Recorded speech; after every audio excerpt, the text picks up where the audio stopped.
Have you ever tried to construct an 8-foot IKEA wardrobe completely by yourself, even though 5 people offered to help you build it and you said no to every single one of them? Because if you can't figure this out on your own, what does that say about you? Or maybe you've typed out a text asking for help and deleted it 3 separate times, and you've convinced yourself you'll just figure it out alone.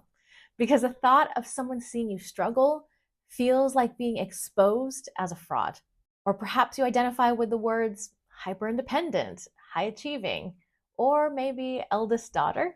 If you're the kind of person that would rather die than ask for help because it feels like admitting you're not as competent as everyone else thinks you are, today's episode is for you. First of all, why are we this way? And second, today I'm giving you 5 tips for how you, yes, even you, can actually get better at asking for help without feeling like you're destroying the identity you've spent your whole life building. I'm Dr. Therese, and welcome to Checking In, the podcast for high achievers who want to stop just surviving and start actually loving their lives. If you look like you have it all together, but feel quietly exhausted, this one's for you. Every Thursday, I'm here to talk about the stuff that keeps you stuck, and I'll give you real tools to create a life you never want to escape from. In my work as a therapist for over a decade, I've met a lot of incredible people who were pretty much good at everything in life except for asking for help. In fact, they actually sucked at asking for help, even the teeniest bit of help. And here's what I've learned. You're not bad at asking for help because you're too independent. You're bad at it because somewhere along the way, you learned that your value came from not needing anything from anyone. If you're ready to stop carrying everything alone while pretending it's not heavy, let's get into it. And remember to hit subscribe and the notification bell so you never miss a conversation that just might change your life. If you're someone who struggles to ask for help, it's not because you're doing something wrong. It's because you learned early that being the capable one, the strong one, the one who had it all together, that's what made you valuable. Maybe you were the eldest daughter who helped raise your siblings. Maybe you were the kid who figured things out on your own because your parents were overwhelmed. Maybe you just learned that the less you needed, the more people praised you. Being needed felt good. Needing felt dangerous. If people saw you struggle, they'd realize you weren't as smart or capable as they thought. And then, what would you be worth? Before we dive into the tips to learn how to actually ask for help, let's take a breath together. Take a deep breath in through your nose and out through your mouth. Let's do that one more time. Deep breath in and out. Notice where you might be holding any tension and see if you can just soften a little bit. So without further ado, here are 5 tips for how to ask for help when you suck at asking for help. First, understand that being hyper independent isn't your identity. It's just a role you learned to play. For so long, being the person who didn't need help wasn't just what you did, it was who you were. You were the smart one, the capable one, the one with all the answers. You got rewarded for that growing up. The best grades, the pride in your parents' eyes when you figured it out yourself, the way people came to you for help, and never the other way around. But here's the truth. That's not your identity. That's a role you learned to play to keep yourself safe. Here's what really happened. You figured out early that being the strong one, the independent one, the one who never needed anything, that was what got you love. Or at least that's what got you safety.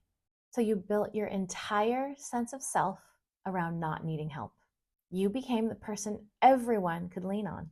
And somewhere along the way, you forgot that you were allowed to need things too. This is why asking for help doesn't just feel uncomfortable. It feels like you're destroying who you are. Because for you, it kind of is. You're releasing a version of yourself that had to be perfect to be worthy. You're stepping into a new version that knows your worth isn't conditional on being superhuman. And that's terrifying. Because what if people only valued you for what you could do for them? What if the minute you need something, they realize you're not that special after all? But here's what you need to know. You're holding on to a version of yourself that's too small for who you're becoming. So here's what works. Start building a new identity that includes being human. Think about who you actually want to be, not who you had to be to prove you were smart enough or capable enough, but who you actually want to be now. Maybe that person builds community, is someone who's honest about their limits, someone who knows that needing help doesn't cancel out being brilliant, someone who understands that the strongest thing you can do is admit when you can't do it alone. Every time you ask for help, you're practicing being that person. So here's how. Notice when you're clinging to the old role. When you catch yourself thinking, I should be able to do this alone, ask yourself, why? Who taught me that? What am I really afraid of that will happen if I admit I need help? Usually, you'll find you're protecting a version of yourself that doesn't serve you anymore. Celebrate every single ask. Don't just celebrate when someone says yes. Celebrate that you asked. Because every time you do, you're proving to yourself that you can be someone who needs help and someone who's competent, valuable, and strong. Those things were never mutually exclusive. You just learned that they were. The strongest people you know, they're the ones who can ask for help. They're building the biggest things, making the most impact, living the richest lives because they're not wasting energy pretending to be superhuman. They're using their energy to actually do the work. Tip number 2, name what asking for help actually costs you and what not asking for help costs you. Here's what you're afraid of. If I ask for help, people will realize I'm not as capable as they thought. They'll see me struggle and they'll think I'm incompetent. They'll decide I'm too much. The only reason people value me is because I never need anything from them. So if I start needing things, they'll stop caring. That fear makes sense, but let's talk about what not asking for help is actually costing you. You're burning out trying to do everything alone. You're taking 10 times longer to accomplish things because you won't let anyone support you. You're building a life where you're exhausted and resentful and isolated.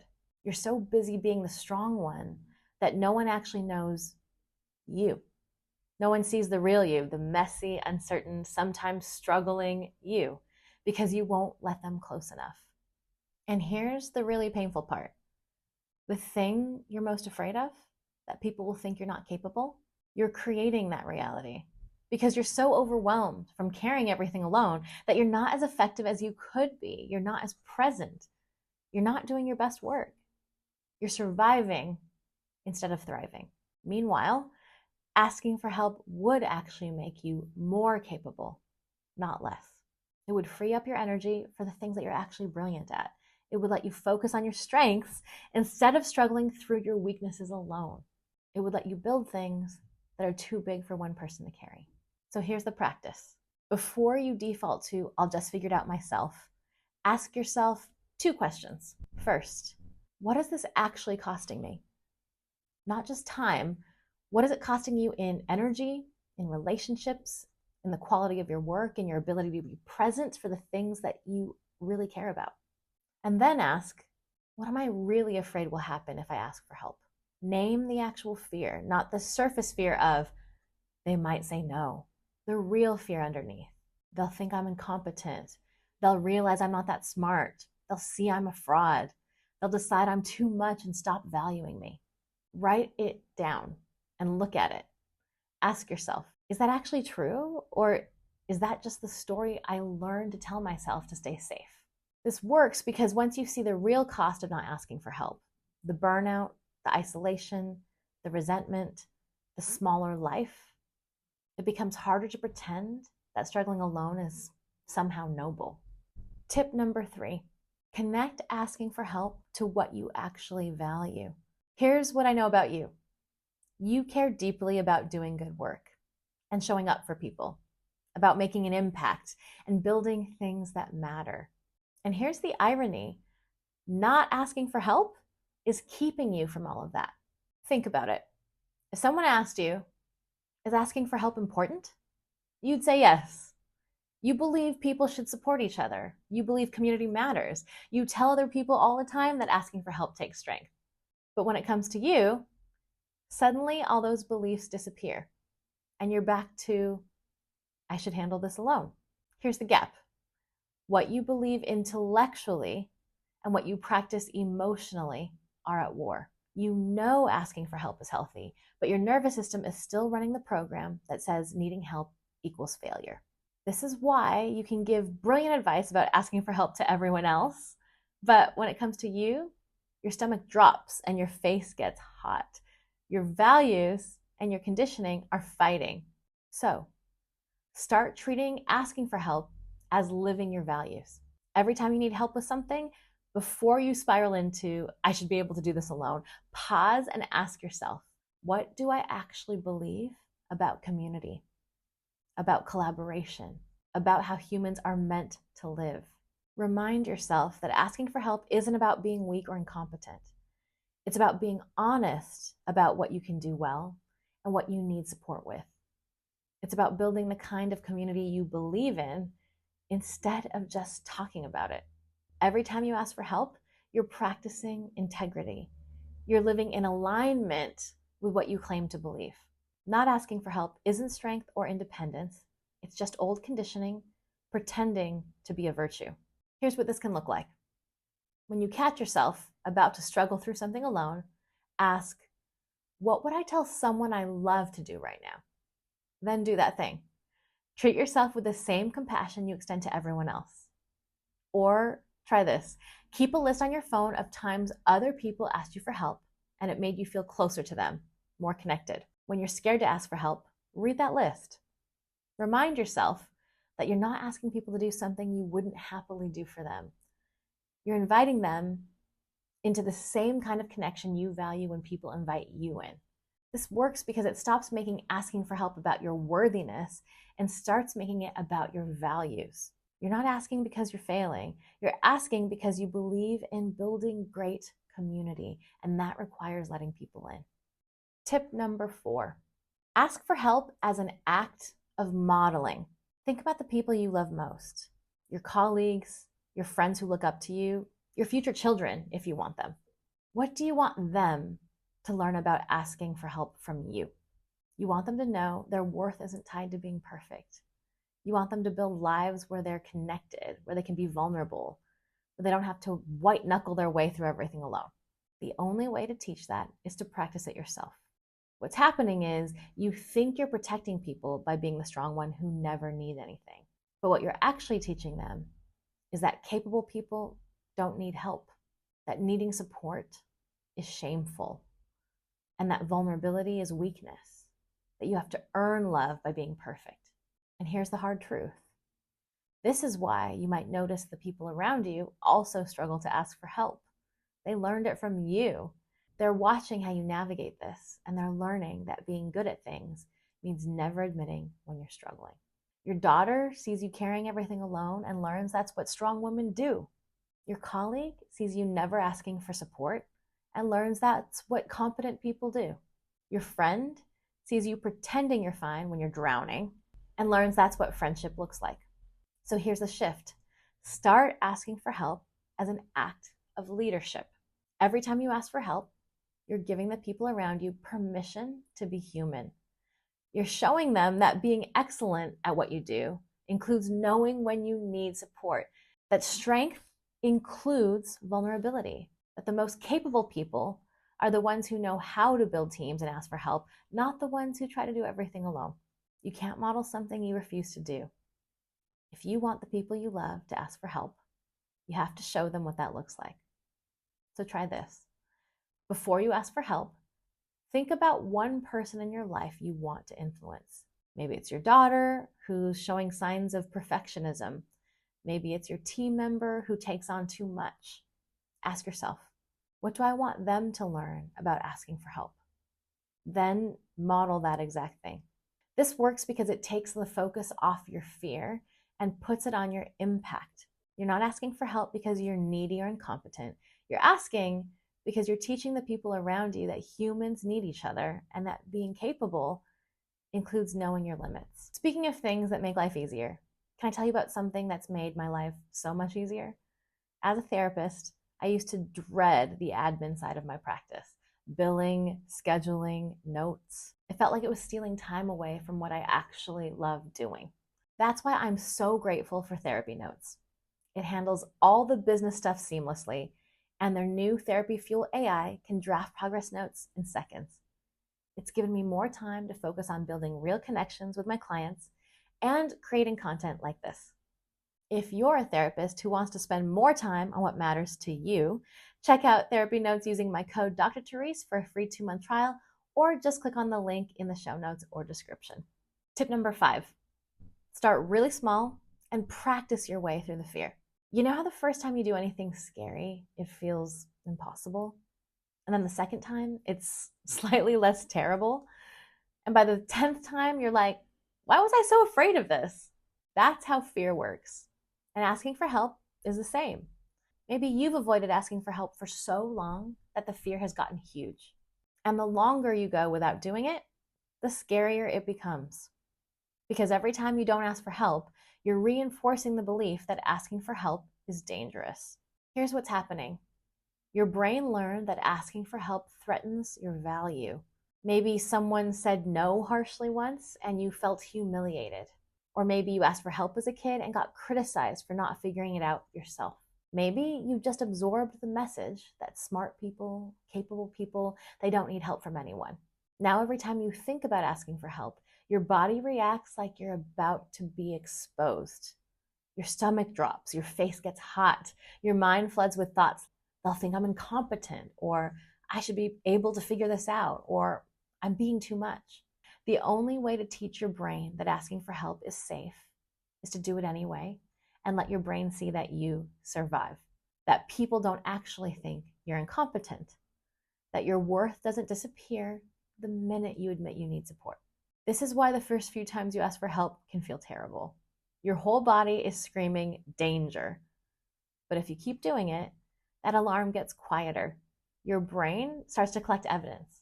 Oh, we asked for help and nothing terrible happened. Maybe this isn't actually a threat. So here's the strategy. Start so small, it barely counts. Don't begin with your most vulnerable, terrifying ask. Don't start by asking your boss for help on the project that determines your promotion. Start with something that barely matters. Ask someone to recommend a restaurant, or ask a friend if they have a minute to help you figure something out on your computer. Or ask your partner to grab something from the store. Build the asking for help muscle with requests that feel manageable. Requests where even if the person says no, it doesn't feel like your worth is on the line. Every time you do it and survive, you're collecting evidence that asking for help is safe. Start with people who love you. The people closest to you are the safest places to practice. Tell them you're working on asking for help more and you're going to practice with them. They'll likely be honored. Keep a tally. Every time you ask for help, mark it down. Notice that the world doesn't end. Notice that people usually say yes. And when they say no, it's not a judgment based on your worth. You're building evidence that asking for help doesn't destroy you. You can't think your way out of this fear. You have to practice your way out of it. The only way out is through. Tip number 6, my last tip, expect that some people will say no and practice seeing that as information, not as rejection. There's always that fear, right? What if they say no? What if they think I'm bothering them? What if their no means that they don't value me anymore? What if it confirms what I've always been afraid of, that I'm too much, I'm incompetent, that I'm not as capable as everyone thinks? Here's the truth. People say no to requests all the time for 1,000 reasons that have nothing to do with your worth. They're busy. They don't have the skill you need. They have their own stuff going on. Their capacity is full. None of that is about you. But here's what you learn to believe. A no to your request is a no to you. Someone saying, I can't help with that means you're not worth my time. Someone not having capacity means you should have been able to do this yourself. And that's simply not true. But your nervous system doesn't know it yet. So here's what you need to practice. Asking with the expectation that some people will say no, and seeing their no as information about their capacity, not information about your worth. When you ask for help, mentally prepare for 3 possible responses. Yes, no, or not right now, but maybe later. All 3 are acceptable. All 3 are neutral. None of them mean you shouldn't have asked. Make your asks clear and specific so people can easily say yes or no without guilt. Can you help me? is overwhelming. It's vague. People don't know what you're asking or how much time it will take or if they even have the skills that you need. So they might say no just because they're anxious about committing to something unclear. Can you review the first page of this document and tell me if the main argument makes sense? It would take about 5 minutes. That's specific, it's doable, it's something someone can say easily yes or no to based on their actual capacity, not based on whether they think you're competent. So try this. Ask for help from more than one person. If you need help with something, don't put all your hope in one person's response. Ask 3 people. Some will say yes, some might say no, and you'll learn that rejection isn't the end of the world. It's just information about someone's capacity right now. Practice receiving no gracefully. When someone says no, respond with, no problem, thanks for considering it. And mean it. Notice that you survive. Notice that your relationship with them doesn't fall apart. Notice that they don't suddenly think you're incompetent. You're teaching yourself that no is just no, not rejection of who you are. This works because the fear of rejection is what's keeping you isolated. But when you practice asking and receiving both yeses and nos, you learn that rejection isn't personal and it isn't permanent. And it isn't proof that you're too much. You're just a person with needs asking other people with needs if they have capacity. That's it. I just want to check in for a second. Of these tips, which one do you think you could try first? And what is the fear that might be stopping you? If you're up for it, drop it in the comments and let us know. I read every single comment, and sometimes just naming it out loud helps. So, if you're ready to try something new, here's where to start. Pick one small, low-stakes thing you could ask for help with this week. Not something that feels like it will expose you as a fraud, something simple. Just to recap, we covered understanding that this isn't your identity, it's just a role you learn to play. Second, name what asking for help costs you and what not asking costs you. Third, connect asking for help to what you actually value. Fourth, ask for help as an act of modeling. Fifth, start really small and practice your way through the fear. And sixth, expect that some people will say no and practice seeing that as information, not rejection. If you're up for it, choose whichever tip feels most doable for you right now. Expect it to be a little awkward. Expect to want to delete the message 3 times. Expect your brain to flood with thoughts about how you should be able to do this yourself. That's normal. It doesn't mean it's not working. Just keep going. You're building something new, and that takes time. Before we wrap, I want to leave you with a few affirmations. If these feel good, take them with you. If they don't land, feel free to skip forward. There's no pressure. I am allowed to need help. My needs are not a burden. Asking for help doesn't make me incompetent. It makes me human. My worth is not tied to being perfect or never struggling. I am building a life that includes other people. Community means we need each other. I can be brilliant and need support. Those 2 things are not mutually exclusive. If this conversation resonated with you, I want to invite you to join my newsletter community. Every week, I share practical wisdom for building a life you actually love instead of just surviving, plus the memes that made me laugh the most that week or improve my mental health the most. Sign up using the link in the show notes, and I'll send it straight to your inbox every Thursday. Remember, asking for help isn't weakness. It's not proof that you're not as capable as everyone thinks. It's actually how you build the life and the impact that you want. That thing you're most afraid of, that asking for help will expose you as incompetent, the opposite is true. The people doing the biggest things, making the most impact, living the richest lives, they're the ones who know how to ask for help. They're not wasting energy pretending to be superhuman. They're using their energy to actually do the work that matters. You're not too much. You're not incompetent. You're not failing because you need support. You're just human. And humans need each other. That's not a flaw in our design. That's how we're meant to live. Start small. Ask for something low stakes. Be willing to feel awkward. The more you do this, the easier it gets. And know that every time you ask for help, you're not just making your own life easier. You're building the kind of community you actually want to live in. You're teaching the people around you that they're allowed to be human too. Thanks for checking in with me today. I'll see you next Thursday.